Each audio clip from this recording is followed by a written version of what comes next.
আসসালামু আলাইকুম। অনেক দিন পর বোনের বাড়ি যাচ্ছি, বলা যায় যে দেশ স্বাধীনের পরে বোনের বাড়ি যাচ্ছি।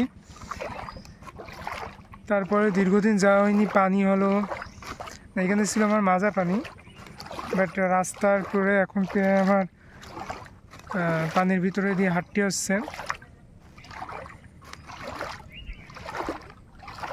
আমার দেখেন আশেপাশে পিছনে সব জায়গায় ডানে বায়ে পানি, বাট আমি যেন পড়ে না যাই একটা ভয় লাগতেছে।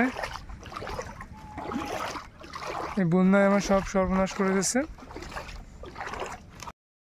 তাছাড়া এই পানি এবং এই বন্যার জন্য আমার ইম্পর্টেন্ট একটা কাজ পিছ হয়ে গেছে, এর জন্য আমি আন্তরিকভাবে দুঃখিত।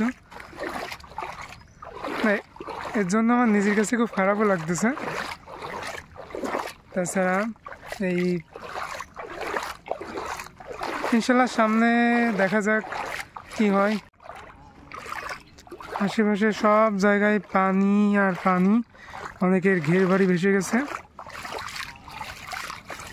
বাট আমার বোনের বাড়িটা পানি উঠিনি। ওইখানে মাটিতে উঁচু করছিল বাড়ি, তার জন্য পানি উঠিনি, এগুলো সব ভেসে গেলে। এখন অনেক দিন বৃষ্টি হয় না বলে পানি কমে গেছে। ইনশাল্লাহ খুব তাড়াতাড়ি পানি কমে যাবে, ইনশাল্লাহ খুব তাড়াতাড়ি পানি কমে যাবে। আর তাছাড়া এখানে শুধু পানি আর পানি।